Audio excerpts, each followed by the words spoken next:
All right, Shane, next let's kick it down to Athens, where we got a big matchup here in the SEC East.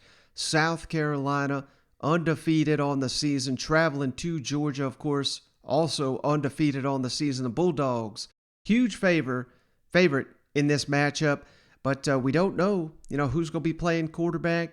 Mm-hmm. JT Daniels, Stetson Bennett, maybe Carson Beck, I would assume. If JT Daniels is good to go, you got to think he's going to get the start. If he's not, Stetson Bennett played so well last week. It's hard to see him not being the number 2 option there for the Bulldogs. But, this is interesting because the fact that, so much hype around Georgia and how they're going to crush this South Carolina team. And the number one thing I keep seeing, and both these coaches were asked about it. We'll get to their comments here in a moment, but hell, last time South Carolina went into Athens, we all know that them Gamecocks left the field with a W, and that was with terrible Will Muschamp as a head coach. So Mm-hmm. I don't know. I mean, what are your thoughts on this matchup, Shane, considering that does that help South Carolina that the last time they came in here they won, or do you think maybe that's, as weird as it may sound, disadvantage because the Bulldogs know for a fact that they need to take this team seriously? I think it's a disadvantage, to be honest with you, Mike. Just because this is a I keep referencing my high school team like it has anything to do with the Georgia Bulldogs. It doesn't. But short story, we went 0-4 starting my senior year, and we kept hearing it from the coaches every single week. You know what? You know who else started 0-4? We did back in '99, and guess what? We went to state, So it's just like that was a narrative. Of course, then when we lost our 5th game, they stopped using that one. But don't think Georgia ain't using this, man. You can't overlook anybody because as soon as you do, they're going to come in there and they'll beat you. There's a lot of good players on the South Carolina team, and we don't know the quarterback situation. I will tell you this, Mike. They need a quarterback, and whether it's Doty or whoever they put back there, they got to have some balance. They got to put up points if they want to beat the Georgia Bulldogs come Saturday. Mm-hmm. Well, speaking of that, let's kick it over to Kirby Smart, who gave the latest update on JT Daniels. He talks about losing to South Carolina last time the Bulldogs hosted them, and on Will Muschamp. Does that give Georgia? Oh yeah, I forgot he's down there. Yeah, I mean there's gonna be so many storylines. I'm Is already he going? I'm already Is he over, going to have his glasses? Is he going to have his? I am already over, Shay, the fact that this is going to get mentioned, and we're going to see Will Muschamp on every damn time Georgia makes a stop. They're going to be panning over to see his reaction here on the sideline. But that Kirby addressed that as well. His injury status? Yeah, JT feels much better. He's continued to improve. I think he's better now than he was on Saturday. I don't know that he's 100%, but he's certainly getting closer to that. Stetson is repping, JT's repping, and Carson's repping. So they're Stetson's actually got some lower back issues that he strained some stuff, but he's able to go. But I don't know if he's 100%. He's been dinged up since Monday morning, but he went out and practiced as well. So they're all three practicing, and I wouldn't say 100. I think Carson's 100% healthy, but the other two are still pushing back. Kirby, kind of a two-parter here. One, South Carolina has a bit of an unknown at their quarterback. Can you share what those quarterbacks do differently? And two, I know you use a lot of different motivations. Will you bring up what happened the last time South Carolina played in Sanford Stadium to the team at some point?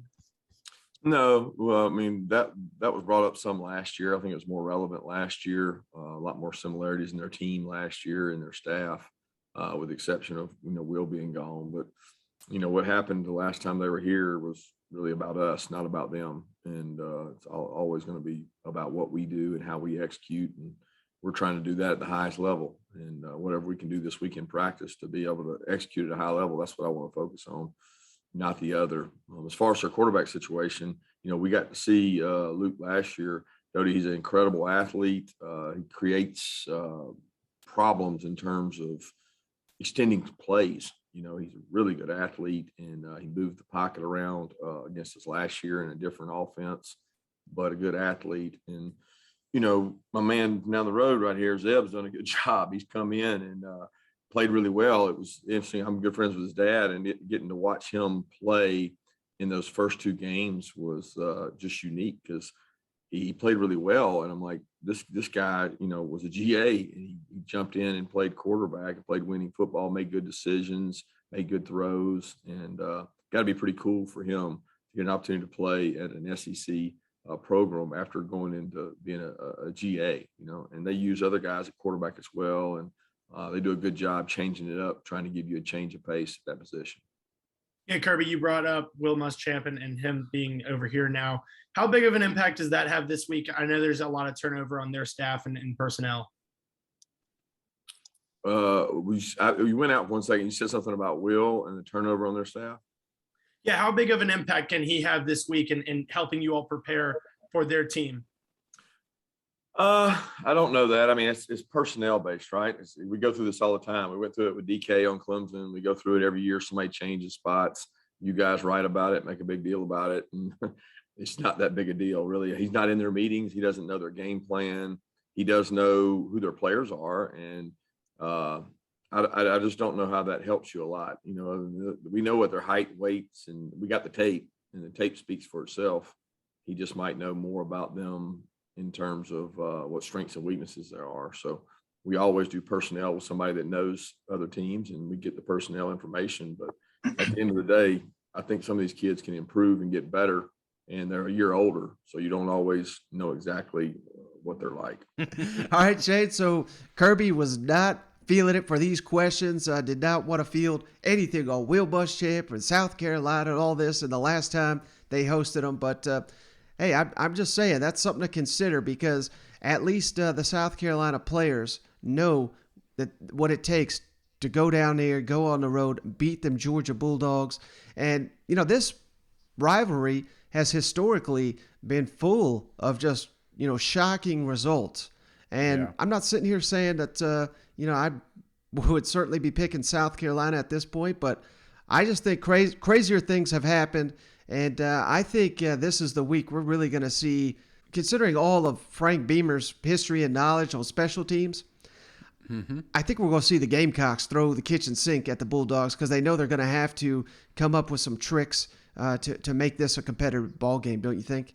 Yeah, without a doubt, Mike. But you got to think South Carolina has shown their cards quite a bit. What I expect is a little bit more trickery, like you said. I wouldn't surprise me if I see Joyner back there a little bit more in the Wildcat. Just trying to mix things up, because you're going to have to get creative to win the ball game. I mean, that's what it boils down to, and it's also gonna have to rely on your defense in case you get a lead. So I don't think either program obviously is thinking that they're just gonna walk in there and just get a victory, but they're gonna have to play on their toes